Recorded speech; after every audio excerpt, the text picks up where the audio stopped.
How do you deal with grief when it strikes you down? I want you to take a moment and really think about it. Grief is one of those universal human experiences that we all encounter at some point in our lives. It's the loss of a loved one, the shattering of a cherished dream, the end of a relationship we thought would last forever. Grief is something that doesn't discriminate. It touches each and every one of us, regardless of our background, beliefs, or strength. No one is immune to it. But what if I told you that there was a way to approach grief that could transform it from something that destroys you into something that empowers you? What if grief could be a teacher rather than an adversary? This is where Stoicism comes in, and specifically the teachings of Epictetus. Now, who was Epictetus? He wasn't some lofty philosopher who sat in an ivory tower detached from real suffering.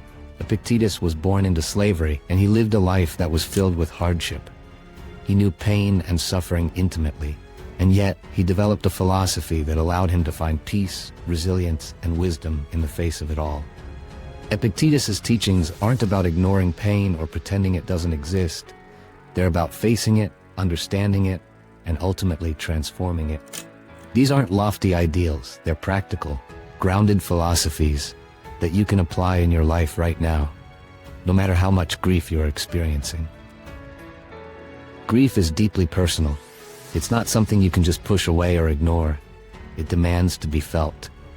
And that's one of the hardest parts of grief, the way it demands your attention, often when you're least prepared to face it. We're often told to move on or to stay strong. But let's be real, these platitudes are usually not enough. Grief is more complex than that. It isn't something you simply overcome by forcing yourself to think positively or by pretending it's not there. It's messy, it's raw, and it's human. But what if there's a better way? Imagine if instead of trying to escape grief, you could transform it. Imagine if grief could be a source of strength instead of something that weakens you. That's exactly what Epictetus teaches us. He shows us that grief isn't something to be avoided. It's something to be embraced and reframed. The Stoic approach is not about running away from pain. It's about embracing it, understanding it, and using it as a tool for growth. This is not an easy journey, but it's a journey worth taking, because on the other side of grief, there is strength, wisdom, and resilience. Stay with me through this journey into the depths of Stoic philosophy. Epictetus' teachings don't just provide a way to survive grief. They offer a way to use it for personal growth. They provide us with the tools to look at grief not as an enemy, but as a profound teacher that can guide us to a better understanding of ourselves and the world around us. By the end of this video, you'll have actionable steps and practical exercises that you can start using today to transform your relationship with grief. So let's begin this journey together. Epictetus once said, "Men are disturbed not by things, but by the views they take of them." This is one of the most powerful teachings in Stoicism, and it's absolutely crucial when it comes to understanding grief. Let's break this down. The idea here is that our emotional experiences, including grief, are not caused directly by external events themselves. They're caused by our thoughts about those events. The story we tell ourselves about what we have lost is what truly determines our pain. Imagine losing a close friend. The initial pain you feel is real and intense. But what often makes it unbearable is the story that follows. "I'll never find anyone like them," or "I am now completely alone." It's this narrative, the way we interpret our loss, that can make grief feel like an insurmountable burden. The event itself, while painful, is only part of the equation. The rest comes from how we choose to perceive it. Now, what if we could change that story? What if we could reframe our loss in a way that brings us peace rather than more pain? Grief isn't unnatural. In fact, it's one of the most natural parts of existence. Everything that lives must eventually die. Everything that begins must eventually come to an end. This is the fundamental truth of existence, and it's one that Epictetus reminds us of. Epictetus said, "Do not seek to have events happen as you want them to, but instead want them to happen as they do happen, and your life will go well." What does this mean when it comes to grief? It means that instead of wishing that things were different, we need to learn to accept things as they are. This doesn't mean that we don't feel pain.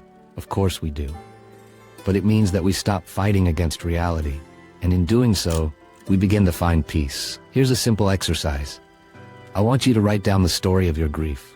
Write down everything, what you lost, how it happened, and how you've been feeling. Then I want you to take that story and reframe it in a way that aligns with Stoic wisdom. For example, instead of saying, "I've lost my best friend and I'll never recover," try saying, "My friend's journey has ended, but my journey continues. I will honor them by living fully." This shift in perception doesn't take away the pain, but it does change the way we relate to that pain. It helps us see grief as a part of the natural cycle of life, rather than as an unjust punishment. So how do we put this into practice every day? One powerful way is through daily affirmations. Remind yourself each day, "I am not disturbed by what happens, but by how I perceive it." Write it down, say it out loud, let it become a part of the way you think. The next time you feel overwhelmed by grief, pause for a moment and ask yourself, what story am I telling myself right now? How can I view this differently? This simple pause can make all the difference. It gives you a chance to step back and reconsider how you're interpreting your grief. It's not about denying your feelings. It's about understanding that you have the power to shape your experience of those feelings. The story we tell ourselves is powerful. Epictetus knew that if we could change the story, we could change our lives. And that's exactly what we're here to do. To change the way we relate to grief, to transform it from something that crushes us into something that strengthens us. How much control do we truly have over the things we lose? This question strikes at the core of our experience with grief, and the answer can reshape how we deal with it. When we face a profound loss, it often feels like we are drowning in a sea of emotions with no life raft in sight.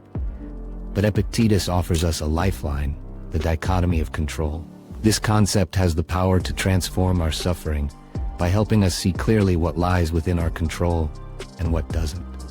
The dichotomy of control is one of the most foundational teachings of Stoicism, yet it is also one of the most challenging to put into practice, especially in moments of intense grief.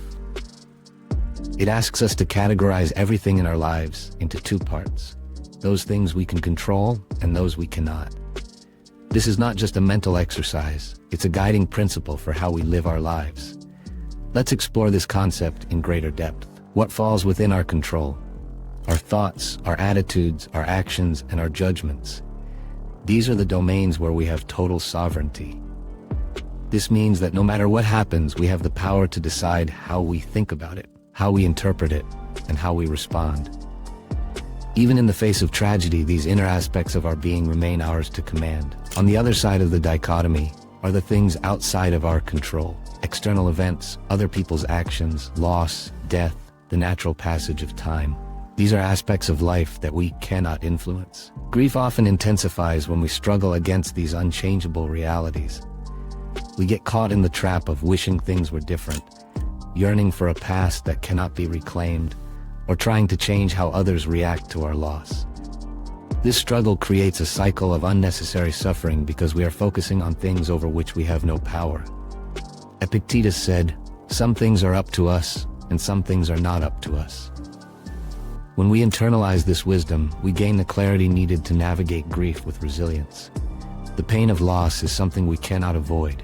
It's part of being human. But how we respond to that pain is entirely within our power. We have the capacity to choose how we interpret our loss, how we honor the memory of what we have lost, and how we live in the aftermath. To illustrate, let's use a metaphor. Imagine that you're holding a rope tied to a massive boulder, an unmovable object. You pull on that rope with all your strength, but the boulder will not budge. The more you pull, the more exhausted and frustrated you become. Now, if you choose to let go of the rope, you free yourself from the struggle. The boulder remains where it is, unchanged, but you have let go of the battle against what cannot be changed.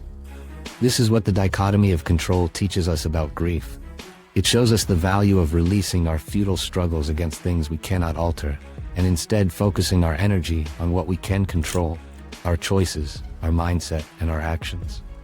To make this practical, I want you to take a moment and think about your grief.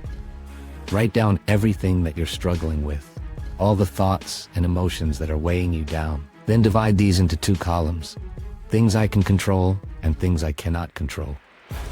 You may find that many of the things causing you the most pain are things you have no control over. By identifying them, you can begin the process of letting go, of stopping the endless tug of war with reality. The things you can control, however, are where your power lies. You can control how you choose to remember the person you lost, how you take care of yourself during this painful time, and how you show up for the people who are still here. These are not small things. They are, in fact, incredibly powerful. They are the keys to reclaiming your life and transforming your grief into something meaningful. Here's another important aspect: people. During grief, you'll encounter those who, instead of offering support, may try to use your vulnerability to their advantage. They might say things to diminish your grief, tell you how you should be grieving, or even use your pain to manipulate you for their own gain. It's awful, but it's the reality of the world we live in. Some people are driven by selfishness, looking out only for their own fulfillment. Understanding this helps you protect yourself emotionally. Recognize that the actions of these individuals are a reflection of their character, not yours. You are not responsible for their lack of empathy. You are only responsible for how you choose to respond. Before I proceed, count yourself as an exception for making it this far into the video. Now that you have shown how strong you are, let's make it till the end of the video. The dichotomy of control is a tool that, when used well, helps us find peace even in the most challenging times. It teaches us to let go of the rope, to stop struggling against the unchangeable, and instead focus all of our energy on the things that truly matter and are within our power. This is the path to resilience. We cannot control what happens to us, but we can always control how we respond. This is where our true strength lies, and this is how we can transform grief from something that destroys us into something that ultimately builds us up. What if grief could be an opportunity rather than just a source of pain? This question forces us to challenge our preconceived notions about suffering. Most of us think of grief solely as a negative force, something that takes away from our lives. But Epictetus challenges us to see beyond this initial reaction, to view grief not just as something to endure, but as something that can serve as a catalyst for growth and transformation. Grief is like fire. Fire has the power to destroy everything in its path, reducing it to ash. But fire also has the power to purify, to forge, and to transform. Think of a blacksmith working with metal.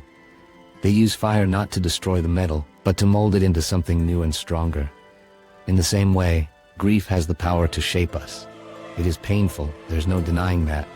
But if we allow it, it can also transform us into a stronger, more resilient version of ourselves. Epictetus believed that adversity is the path to wisdom. He taught that the challenges we face are what provide us with the greatest opportunities for growth. When we lose someone we care about, it forces us to confront the reality of impermanence, the fragility of life, and the depth of our own emotions.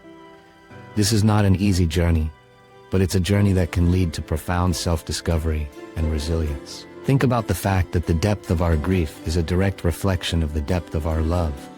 The more deeply we love, the more deeply we grieve when that love is lost. But this depth of feeling is also what makes us human. Grief, then, is not just about pain, it's also about connection. It's a testament to our capacity to care, to feel, and to connect with others on a profound level. And that capacity for love does not end when we lose someone. It remains a part of us, and it's something we can carry forward into our lives, enriching every moment. I want you to take a moment now and reflect on your grief. Ask yourself, how has this experience changed me? How has it made me stronger?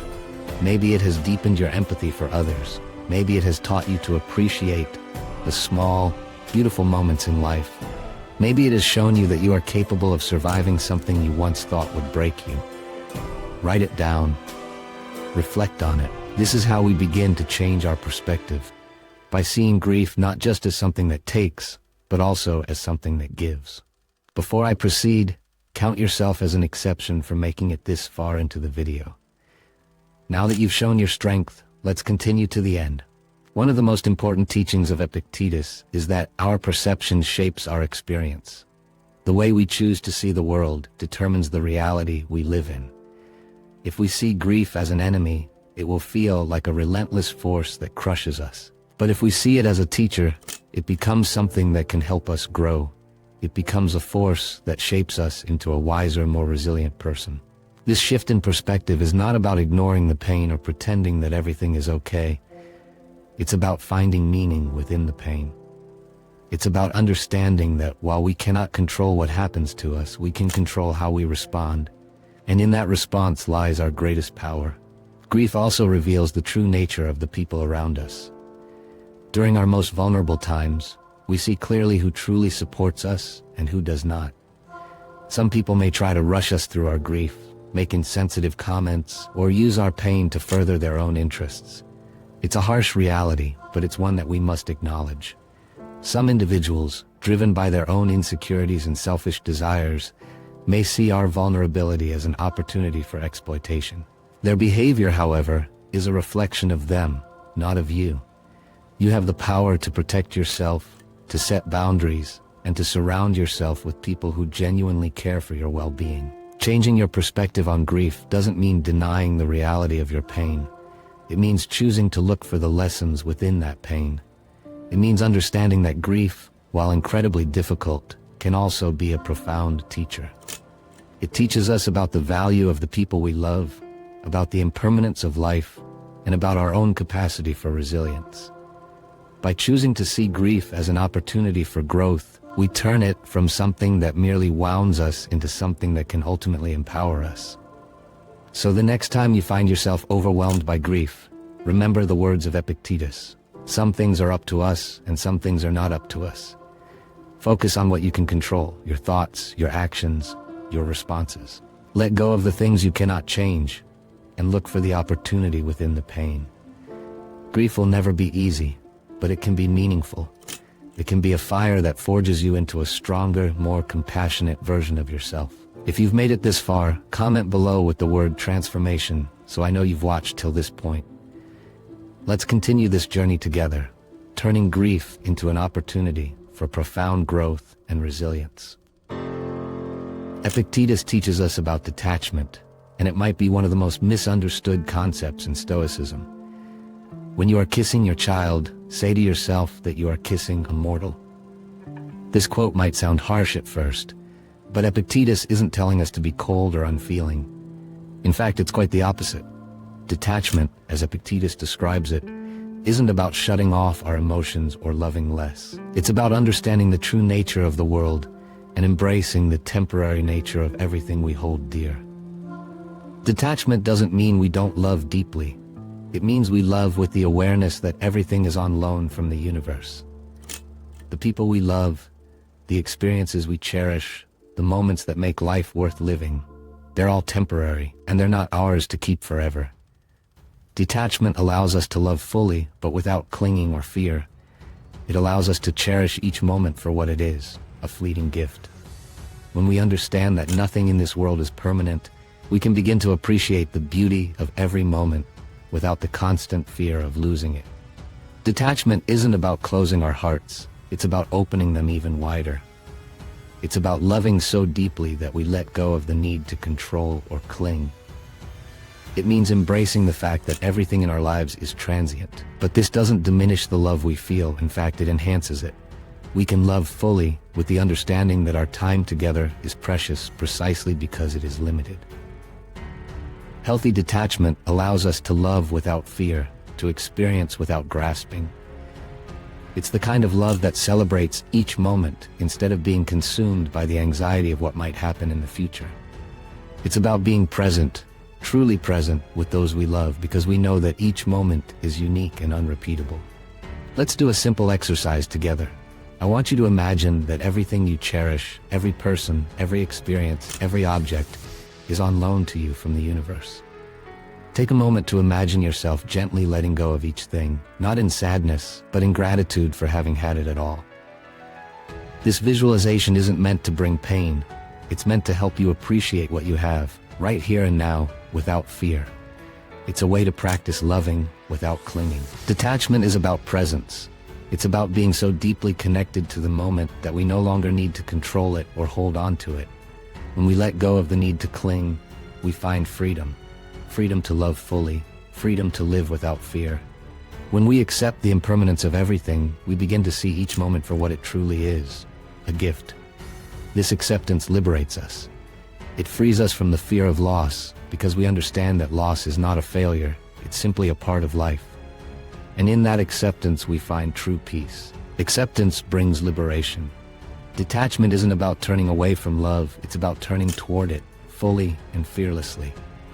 It's about being able to say, I love you, and I understand that our time together is not guaranteed, but that makes this moment all the more precious.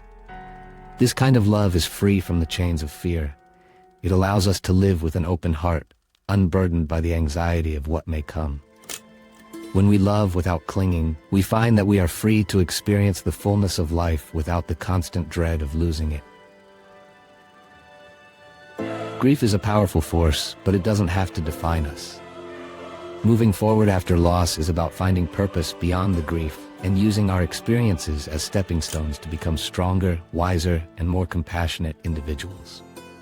Epictetus' teachings offer us practical tools for this journey, tools that can help us not only cope with grief, but also transform it into something meaningful. Let's start with some daily Stoic practices that can help you navigate through grief. One of the most powerful tools is journaling. Epictetus would encourage us to reflect on our experiences every day, to examine our thoughts, and to seek insight from our emotions. Take a few minutes each day to write about your grief, not as a source of pain, but as a source of understanding. Ask yourself, what did I learn today? What emotions came up for me, and what do they teach me about myself? This practice allows you to process your grief in a constructive way, turning your pain into wisdom. Another powerful practice is gratitude. At the end of each journaling session, write down 3 things you are grateful for. This may seem difficult when you are in the depths of grief, but even in the darkest moments, there is always something to be grateful for. Maybe it's a kind word from a friend, a beautiful sunset, or simply the fact that you made it through another day. Gratitude shifts our focus from what we've lost to what we still have, and it helps us find light, even in the midst of darkness. Grief can be incredibly isolating, but it's important to remember that we are not meant to go through it alone. Epictetus said, "The key is to keep company only with people who uplift you." Finding a supportive community is crucial. Whether it's through online Stoic groups, local support circles, or just a few close friends who understand, surrounding yourself with people who uplift you can make all the difference. Grief can feel like a solitary journey, but you don't have to walk it alone. Seek out those who understand your pain, who can sit with you in your sorrow without trying to fix it or rush you through it. There will be people who, unfortunately, see your grief as an opportunity to serve their own interests. They may judge you, offer you empty platitudes, or even try to manipulate you when you're at your most vulnerable. This is the reality of the world we live in. People can be awful, driven by their own need for fulfillment without considering the pain of others. But remember, these people are not a reflection of your worth. They are simply revealing their true character. Protect yourself by seeking out those who genuinely care and by setting boundaries with those who don't. Let's move into a more in-depth visualization exercise. I want you to close your eyes and picture your loved one surrounded by a soft, warm light. Imagine this light slowly fading, not as a source of sadness, but as a gentle reminder that their journey has changed form. Their light has not disappeared, it has simply taken on a new shape, now residing within you. This light represents all the love, all the memories, all the lessons they left behind. It's a part of you now, and it always will be. This visualization helps us internalize the reality of impermanence, while still honoring the love we feel. It allows us to let go, not in despair, but in gratitude for having had the chance to share in their light. It helps us understand that while their physical presence may be gone, their essence remains with us, guiding us, comforting us, and giving us strength. Grief is part of the human journey. It's a testament to love and the beauty of what we hold dear, but it's also an opportunity to grow, to become stronger, wiser, and more compassionate. Epictetus' teachings are about reclaiming power, power over our emotions, power over our perceptions, and ultimately, power over our lives.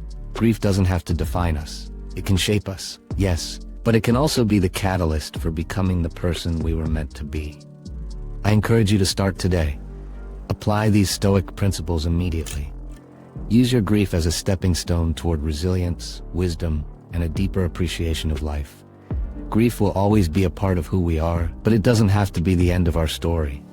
It can be the beginning of a new chapter, one filled with purpose, growth, and a profound understanding of what it means to be human. If you found value in this video, please like it and share it with others who might need these lessons. And don't forget to subscribe for more on how Stoicism can help us navigate the complexities of life. Remember, as Epictetus said, it is not what happens to you, but how you react to it that matters. Continue your journey with courage, with resilience, and with an open heart.